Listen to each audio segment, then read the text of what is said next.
because I don't see. Yes, I think I'm live. Let's see if there's people online.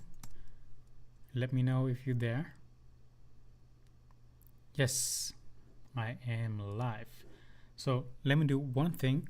I have to message the people who are also waiting for this class. So welcome to my class. This class is about Lightroom. And I'm going to show you some stuff how to develop your picture. So if you have nothing to do at the moment and you're watching, and if you are creative and you have Lightroom on your system, Lightroom Classic it is, then you can join this class about Lightroom, and maybe you can also develop a picture with me, or just follow the class. Let's see, let me message the people first, and in the meantime, if you want to chat with me, I can see them here on my screen.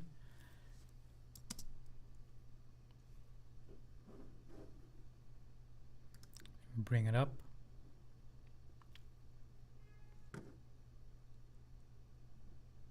And for all,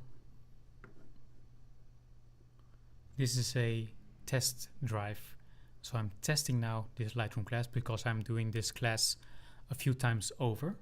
So it keeps getting better and better. So that's why I'm doing this on my social media account. Hope you don't mind.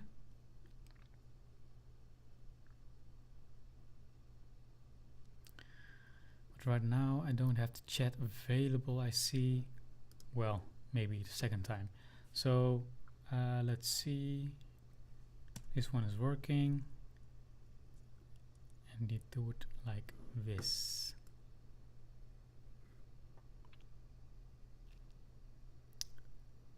Yes.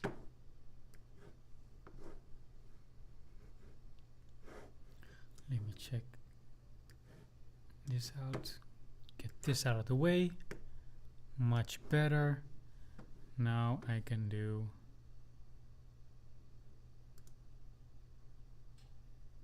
it like this. Yes. Once again, I was doing one thing.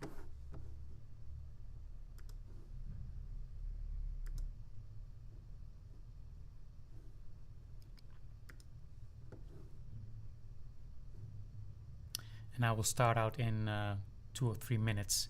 So if you want to get a glass of water or anything, you can get ready for this. Because it's going to be fun.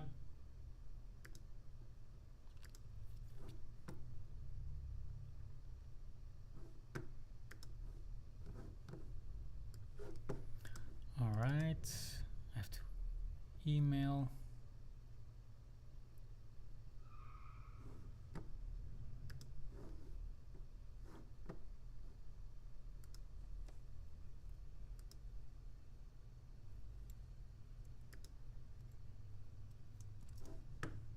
Oh, sorry about that. I use 2 screens at the moment.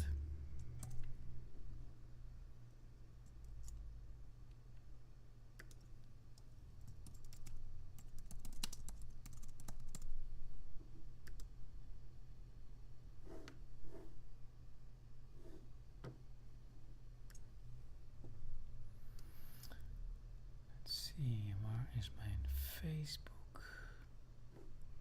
4 people are watching right now on Facebook. That's cool.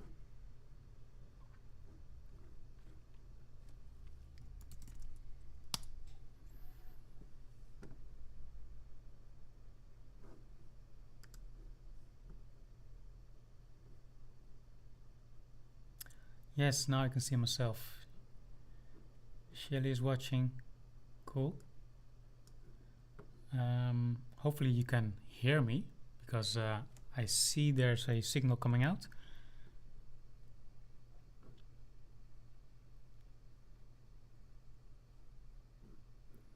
This is awesome.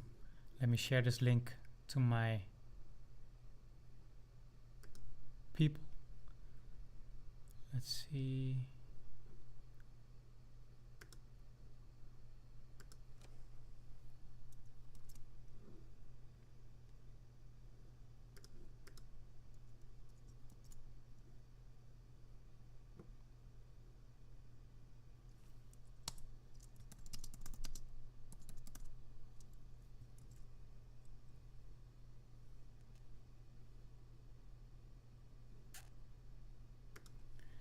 Cool. Now we're going live. So, once again, welcome to this class. My name is Armando Ello. Of course, you know me because you're watching probably on my Facebook. Let's see. I can see that 2 people are watching. So, I'm going to edit some pictures in Lightroom. So, Lightroom is a program which very many people use. And I use as well. It's I use it even more often than Photoshop, and that's because I've getting to know Lightroom better and better, and eventually I want to try to get to do like 80% in Lightroom because it fattens up my workflow, and in Photoshop I will do the finishing touches.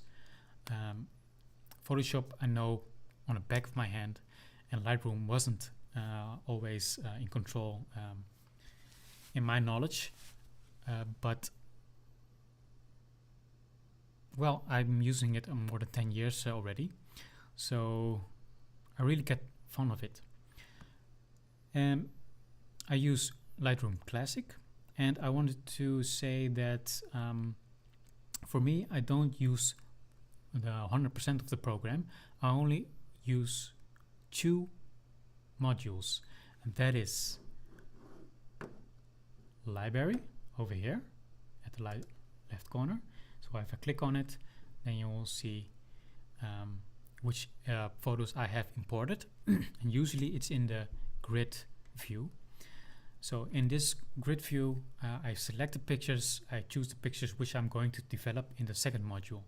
So there's also on the right side here in the library the possibility to do some corrections with these tools over here, like the quick develop tools, but we're going to develop here.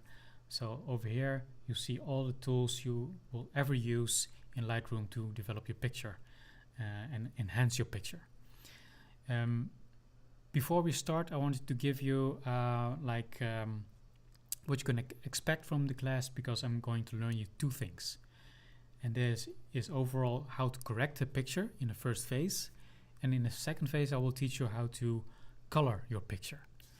And I think if I do those 2, I will be like giving the class for almost half an hour, I think. So let's get started. I'm giving you an overview right now what we'll see here in the screen. So at the left corner here is a strip on the left side of the screen where you can see the navigator, the presets, the snapshots, history and collections. So in the navigator you see a smaller size of the picture, but if you zoom in on the picture, like if you go with the mouse over your picture and you zoom in, then you will see that in the navigator it says like where you are. So you can grab this in the navigator and you can like shovel around. So there's also these things here. This is fit if you click on it, but you can also make it fill. So it widens up to fill up the whole image, but then you see the image is a little bit cropped if you edit on it. So, but most of the time you want to fit it, so you will see the whole picture. It fits in 100%, so then you will I actually mean if you zoom in, then you will zoom in on 100%. Over here it says 30.6%. So if you click on that one, it will zoom out on 30%. You can change this one, for example, to 200%. And then you will zoom in to 100% on the image, well, it zooms in on the right side of my head, so I can drag it over here, and then I will really can discover if the picture is really sharp this way. So let me bring you already to the thumbnail underneath the film strip, where you see all my pictures from 1 until the whole series I took. If I begin one, I can just click on here, and it still is zoomed in, so I can check if this one is sharp. You see, it's much sharper than last one. And I took this picture with the self timer, so I'm not behind the camera, of course, but there's also nobody behind the camera to make it sharp, and that's why I have used this tripod over here to focus on first, so that I can stand next to it, so I know that the focus is on my eyes. Well, let's zoom out. Next, we're still here on the left side. We have also the presets. Those are like already filters which you can apply on the picture. But usually if you're starting out with the program, you don't use presets at all, because you're starting at 0 and then you enhance the picture bit by bit. But later on that. Then we have snapshots over here, the history, and collections. I usually do nothing with snapshots or history. In history, we can do like several development functionalities, and we can develop the picture, enhance the picture, and that will build up in the history, and that you can see over there. So if you made a mistake or anything, you can go back in the history, and in the history it says where.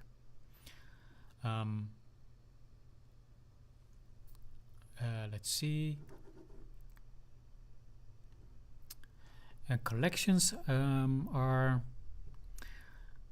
like if you've selected some of these pictures, then you can put them in collections, and then you can only work on them. But I don't actually use this one. I only use the star rating, and that's when I'm rating the pictures which I'm going to use, and I rate it with the numbers. And actually this I only do in the library mode, so not in a develop mode, but in library. When I press G, I go to the library, and then I give, for example, this picture, I can give it 1 star by pressing 1. So then you will see here 1 star, and if I like this one as well, then I give it also 1 star, and then eventually I can enable the 1 star rated pictures, and then I only see the 1 star pictures, as you can see. So that's the way how I select it, but I wanted to go to develop. So let's ignore this 1 star for a minute. Let's flip to pictures. Let's see which one is sharp enough to develop for you or enhance. This one is pretty sharp, but it's actually sharp on the glasses and not really on my eye. As you can see over here, I'm zoomed in. So what I do, I just grab, the mouse is already a hand on the screen, so I just grab it and then I pull it, and then you can examine the picture.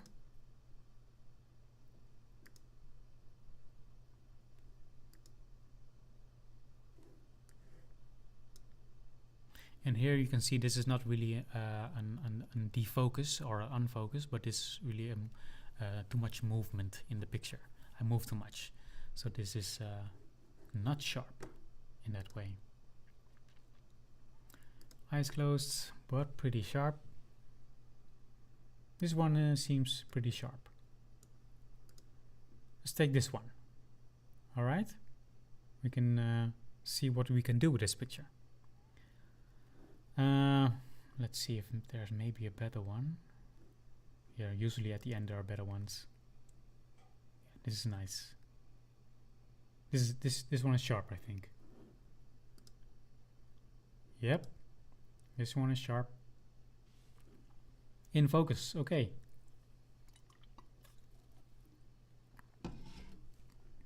So usually if you develop your picture, you only use the right side. Let's see if I can zoom in a little bit.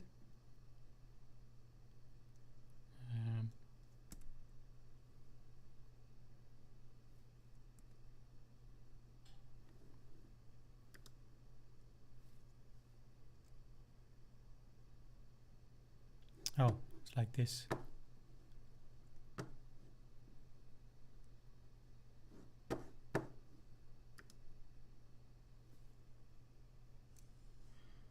Let me correct this one.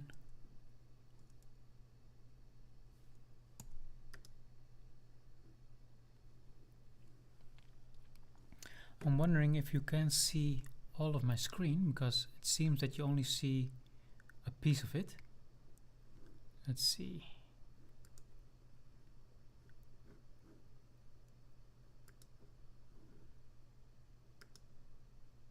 Oh yeah, it's okay. Yeah, so cool. So you only use this side above my head here to correct the picture. So on the top you will see the histogram, and then you see over here the basic, tone, curves, HSL, color grading, detail, lens corrections, transform, and effects, and eventually calibration. So to correct the picture, everything you will find to correct the picture is in basic.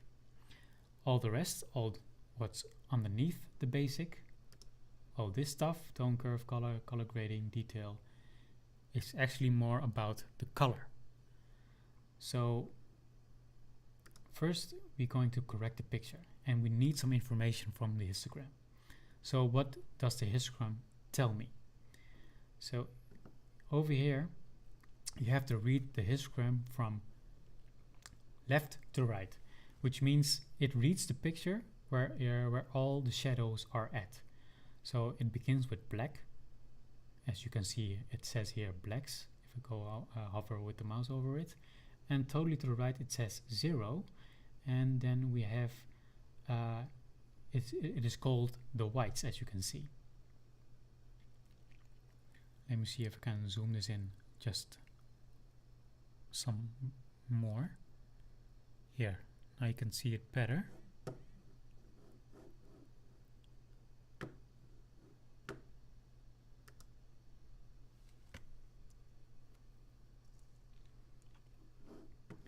So here in the histogram it tells me what ISO I used, what focal length I used, what aperture I used, and the shutter speed. But if I hover over it and click on it, you have to read it from left to right. So the blacks are over here, and the white is over there. So this mountain says like, this is the amount of pixels which is available from that color in that area of the picture. So if I go to the right, you see that this area is highlighted, and it says shadows. Then over here it says the exposure, and actually it's called also the midtones. Then we have the highlights, and then we have the whites. So why it's called exposure over here? Because as you can see, my mouse turns into a double-sided arrows, and if I pull my exposure, I can make, if I pull it to the right, then I make the picture lighter, as you can see. Now you have to interpret that. If I look on this size, let's see, maybe I should go back to the normal screen.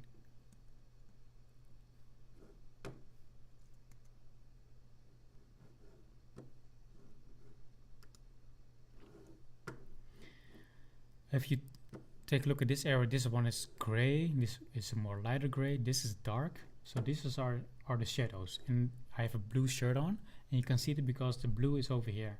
It's more available. So over here you see the colors right on top of each other, which means that there is a lot of gray, because if you mix all those colors, then you get gray. Over here to the right you will see a peak on the white, and that is exactly right, because this is white right here. lamp is in the image, and also over here.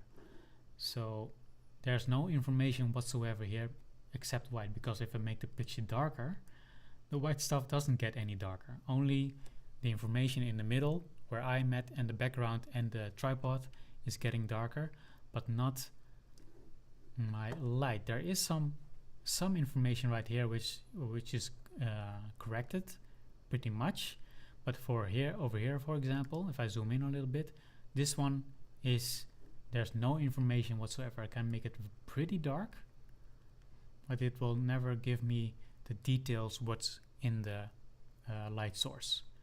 Although it does it pretty much well. I have a good camera. So let me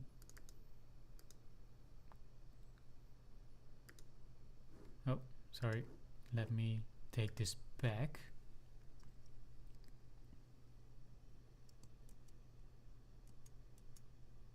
To the normal exposure again. Well,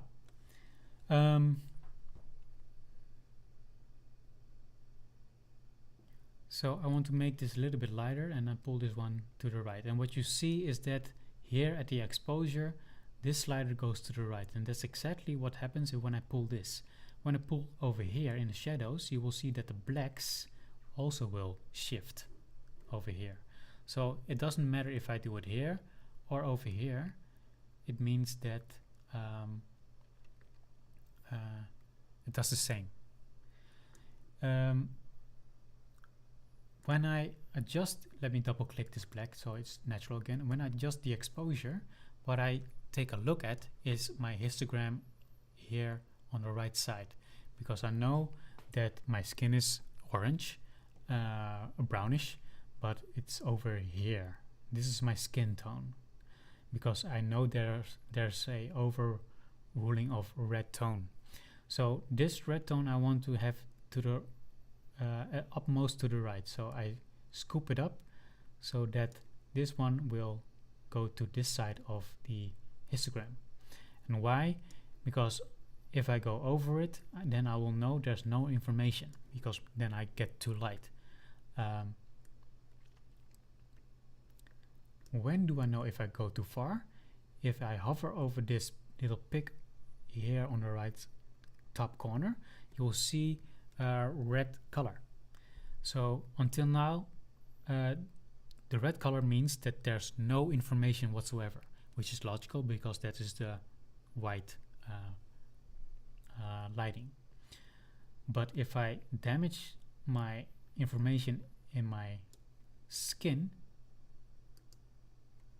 let me click on it, then you will see that the information is going away. So actually I know that there's still some information if I draw the picture like this, and actually the printer is able to print the skin tone. But obviously this is my way to lighten, so usually the skin tone is actually a little bit in the middle on the right side. So let's do that. Put the skin tone, which I know, which is here, put it somewhere on the right side of the histogram. So this is a better choice. I can also do some contrast. Contrast is the difference between light and shadows. If you make the light lighter and shadows darker, you get a harder contrast in your image. So most of the time people like that and love that. So if I exaggerate it like this, you will see the difference. But I would like to stay as much as a picture as I can be, like the picture quality. So I have a rich amount of tones in my picture. Let's see. Highlights, shadows, the whites and the black. So I can make the highlights a little bit more, but it's not a lot of happening. Let me turn down this redness. What I also can do is crop it a little bit with this tool over here. If I click that one, I can grab it at the corner and then crop it out just a little bit.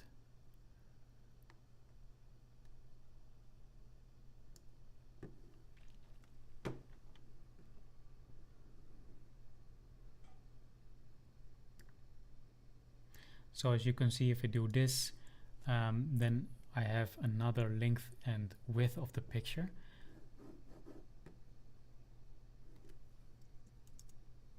Just go back. Only make this smaller like this.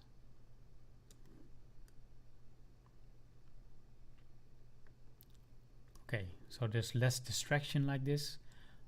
Hit enter. And then we're normal. I do think the blacks could be a little bit more black, because over here I don't mind losing details in my hair, for example, like this. Then we have presence. I can give my skin more texture if I want. I just do it slightly more clarity if I want. Don't like that one, so usually I don't touch this one. I double click clarity and then it comes down to 0. Dehaze is only used when you have fog in your image, for example. So then you can dehaze it. And what fog looks like in your picture is something like this.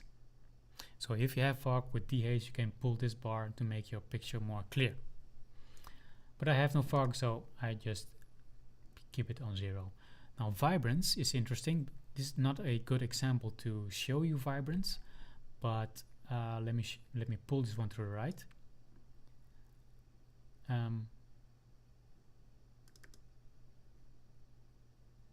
Usually it gives the surroundings more color, and but not so much skin tone. The skin tone does change if I pull up the vibrance to 100%, but if you do the same with saturation, and you will see that it pulls up all the colors in the picture and also my skin tone. And that is the main difference between vibrance and saturation. Use vibrance if you want to make the color more exaggerated from the environment, and use saturation if you want to make the picture clear, or not clear, but more saturated in the whole picture. So now I'm done, because now I've corrected the picture. So this was how it began, and this is where we're at. And this button is the slash button. So if I press the slash, this is what normal, and this is how it's edited. I do think it's a little bit on the bright side still. What I'm going to do is I pull the highlights a little bit back. Yes, it's better. All right. Let's do the second one. Now we can, after correction of the picture, we can do the color. The tone curve. It's a little bit new since a few weeks, I think. But the tone curve is actually a little bit similar like the histogram, because you see the histogram inside of the tone curve. The tone curve squashes down the histogram. So that's why you see a representation over here, because if I change the histogram like to the right, you can also see it here changing in the tone curve. Let's go back with Command C or Ctrl Z. So what people usually do here, if I just leave it on global correction, is make a little S like this, because you have to read it like the same as the histogram. So at the right side we have the lighter parts, and at the left side you have the shadows. So if I go over here and then I curve this one up, you will see getting the lighters getting more light, because I'm pulling up from this angle. But also over here, but also a little bit over here, you see. So also the dark parts getting a little bit lighter because of the curve you're making. So let's curve this one back and make the shadows dark again where it was, but I think I can even pull it further to make the shadows even darker. And now you will see with this S-curve that the contrast is getting up. So there's a larger difference between the highlights and the shadows.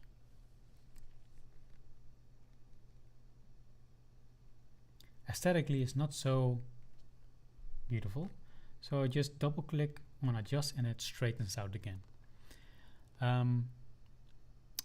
It's also possible, instead of using exposure, to make the picture lighter over here or down. If I go back to the basics, there's nothing happening with exposure. But this is also a tool to adjust your exposure like this. Now, next to these circles, you will see red, green, and blue.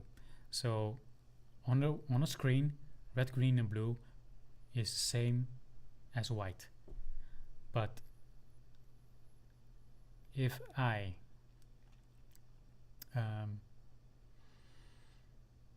go to the red color, the other side of the red is the complementary color, which is red and cyan.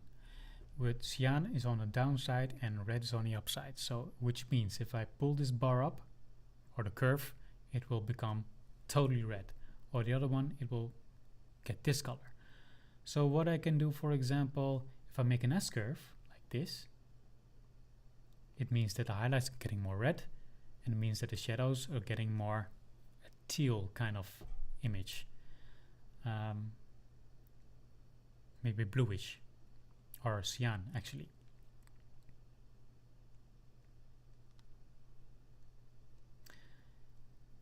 The same is it for green and magenta.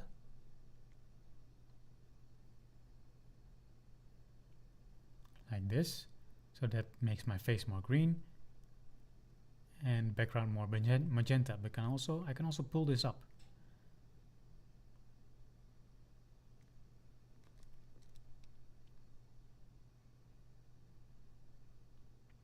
I right clicked and then I can also reset the channel again.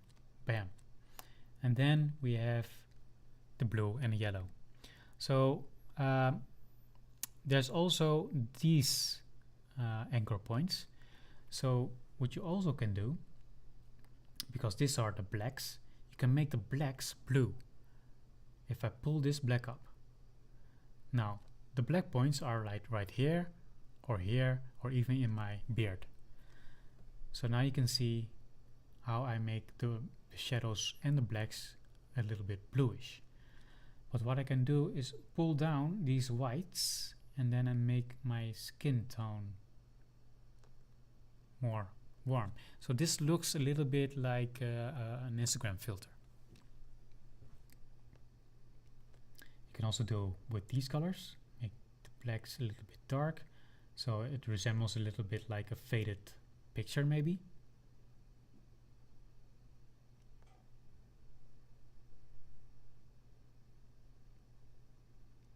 And I can also do it in a neutral function. Oh, not that one. Control Z. And let's see, if I'm not mistaken, yeah. No, I am mistaken. It's not possible. You can only curve here.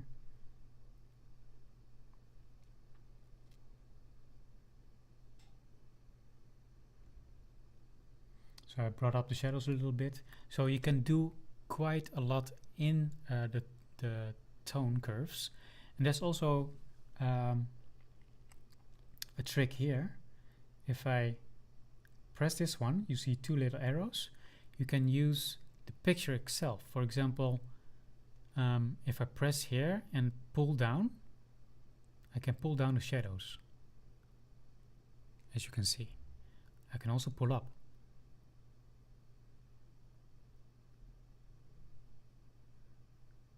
And you see the same point in my tone curves what I'm doing. Or maybe I want to make my face a little bit more red, so I get to the red tone, then I press here and pull up. But then I also will see that it changes the whole picture. Let me go back. Well, so I've played a little with the tone curves, and you will see that I can play with the contrast, but I can also do a lot with color, like in filtering. So if I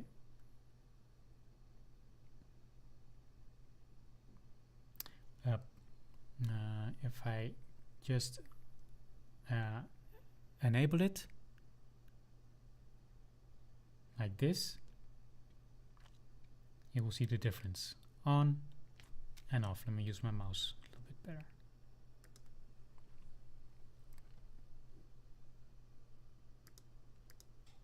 All right, then you go to these, and now you can selectively change each color in the picture.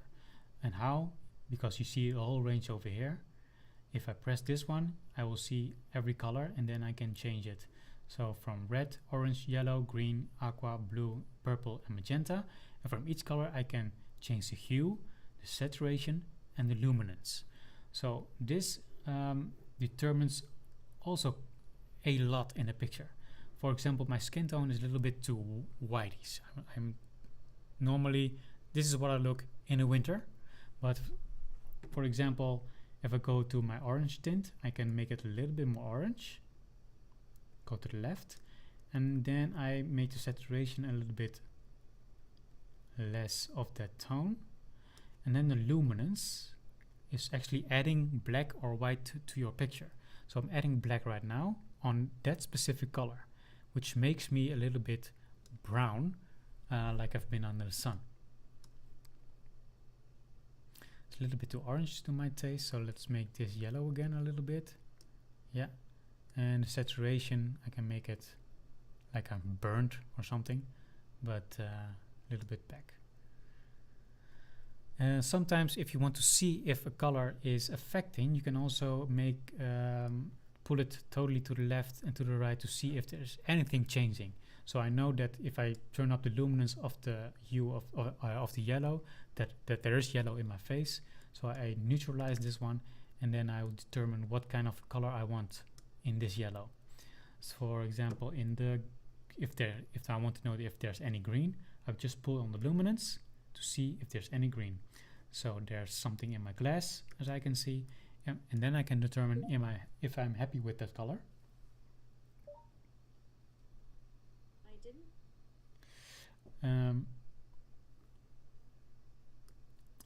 And then I can change it to another color, or make it gray.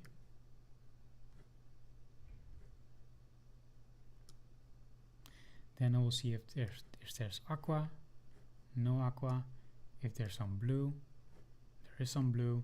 Let's make it brighter, but also a little bit greener, and also make it more grayer, because I like that. And then there's, I think, no purple at all. So this is what I can do with the colors, and the difference is not much. Oh, there is in my face, of course. All right, so that is the color. We've discussed the tone curve, the color, and then we also have something new in Lightroom, and that is color grading. Right here.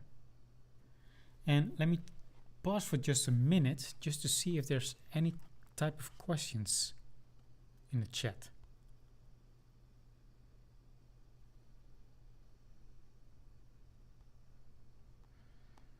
I'll go to my wall. Then we also have something new in Lightroom, that is color grading. No, no questions. Here. Here I'm alive. This is fun to see. Let me show you.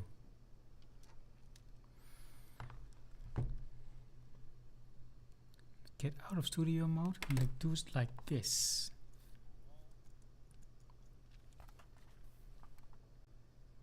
There's a delay a little bit of a delay. I'm also practicing my English, that's why I'm doing this class in English. It's also pretty late because I noticed that I'm trying to find my words, so this is good for my practice. Forgive me, but I will do everything in English. Let's go back to the class. So, color grading. These color wheels are also seen in edit programs or video programs like in Final Cut Pro or in DaVinci Resolve, or even in Adobe Premiere. There's a lot to discover with this tool, but I want to keep it simple and just explain it as fast as possible. So what you see is that you can adjust a global adjustment with all colors. So if I pull this one to yellow, the whole image becomes yellow because I'm making adjustment global, and that's actually, and everything I change over here is like in 3 axes, like up and down, right and left. And there's also the luminance. The luminance will make it darker and lighter over here. So that's global. But I can also do that separately for only the shadows, the midtones, and also the highlights. And that's what makes it also a powerful tool, that you can distinguish all the colors in the shadow, highlights, and midtones. So if you want to see everything, then you just press this one, and then you can work on it separately with this view. But usually it's a little bit handier if you begin with the shadows, for example, and then I can say, oh, I like the warmer tone, or I actually like the cooler tone in my shadows. So let's go to cool. So I can do this with the mouse and then guess which color this is, but I can also pull this one and then go up in the line right there. Make it a little bit darker in the luminance, like that, and then work on the highlights. So I press this one and make the highlight a little bit warmer on the orange side. Here. Let's see the main differences in my forehead, and we can make that lighter if you want.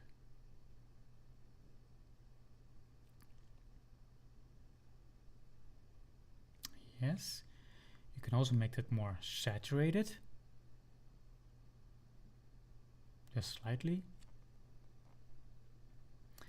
And the midtones, we can make that warmer overall, like that.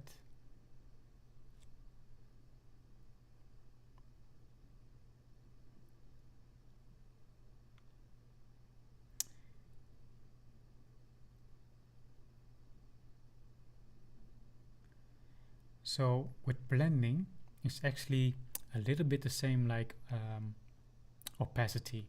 Like if you do 100%, then you make this effect 100, and with blending totally at 0, we have the original picture again. So this one is on 50 right now, and we can blend it a little bit to the right if we want.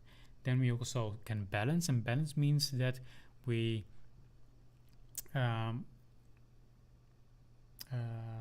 use this coloring more on the shadow side or more on the lighter side. So if I blend it to the right,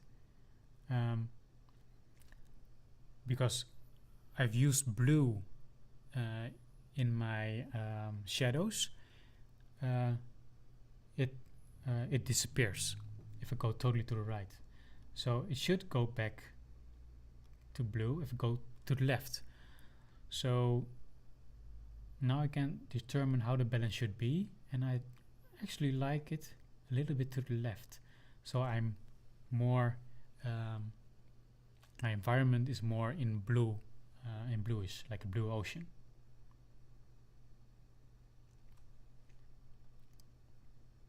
Let's see if blending. Yeah. So here it seems like I'm on the water.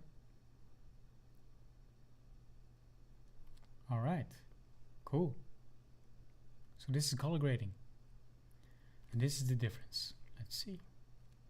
Color grading off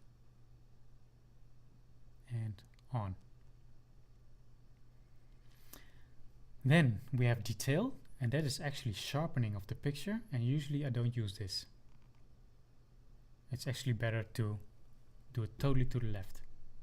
Sharpening is mostly done in camera, and especially if you want to see it on print, then this sharpening will actually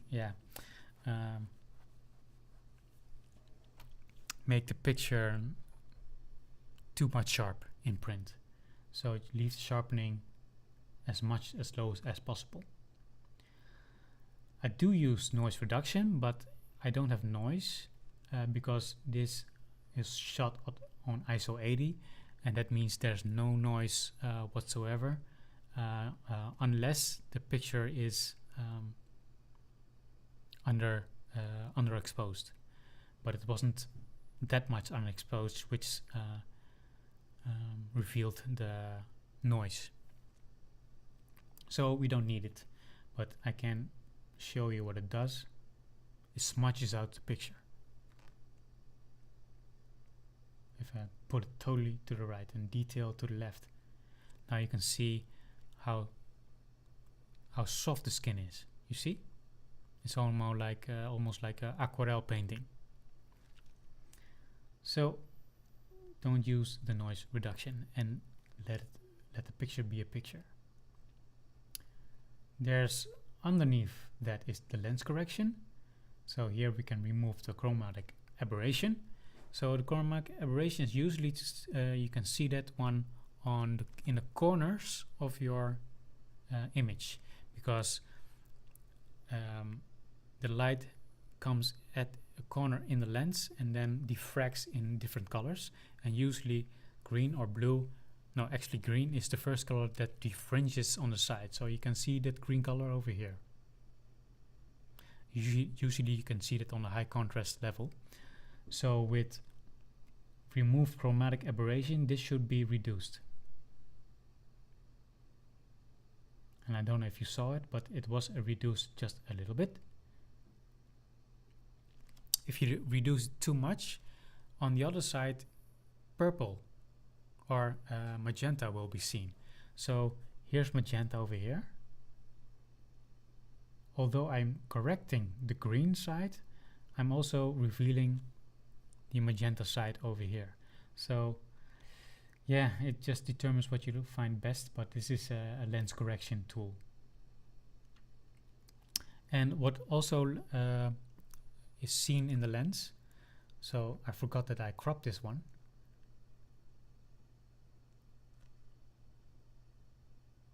Let me uncrop it for a moment.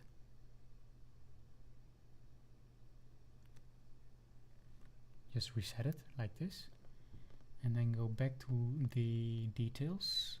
Oh no, I mean the lens correction. So here it says enable profile corrections, and that usually means that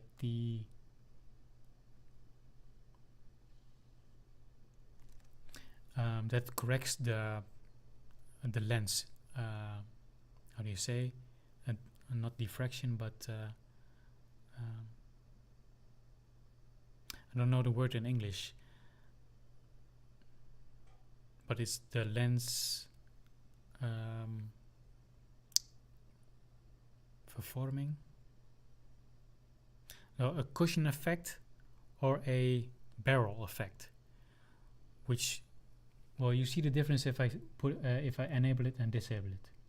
So this enable, disable. No, enable and disable, and I enable it. And what you also see is that the lens is in the corners is a little bit darker. So this is normal. So it gets more dark in the corners. It's also because of my lighting, but it's also in the lens. And I can correct that with this button. And then it'll recognize that I had a Nikon f50 1.4 lens on my camera. And then here I can correct this distortion again, as you can see more clearly. And then eventually the vignetting. It loses the vignetting. So if I pull it back, then you see the corners getting darker, and I can also compensate it with a lighter vignetting. So until here is I've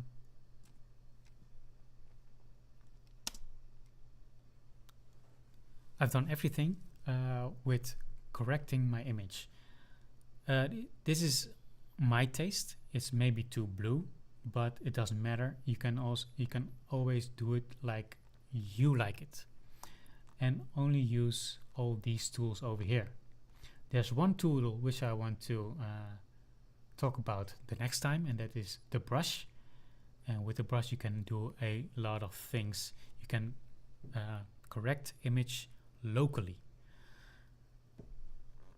So I'm doing that the next time. So right now I only want to show you one more thing, and that is that this correction which I've used, not this one, but I mean the overall correction, I can use it on the rest of the pictures. So what I do is I select my picture over here, and then I select maybe another one and maybe another one. Then I can say let's sync it, and then check all, and then the other pictures are getting the same kind of corrections. And this is actually the power of Lightroom, so that you can correct multiple pictures simultaneously, almost in literal sense, because over here you can auto sync it. If I enable this one and I correct this picture in the basics here, make it warmer, it also will correct the other ones at the same time. It also depends a little bit how powerful your computer is, but right now this one is corrected, this one is corrected, and this one is corrected simultaneously. Well, that's it for today. I hope you liked the lesson. Let's see, I use this button for full. I hope you liked this lesson. Next time I will do some of the same, a little bit smoother. My English, I have to get used to my English a little bit. But I hope you had fun. I hope you learned something. And if you have a question, you know how to reach me. Just chat with me. Cool. I wish you a very nice evening, and I'm going to close this one up. Have a nice one.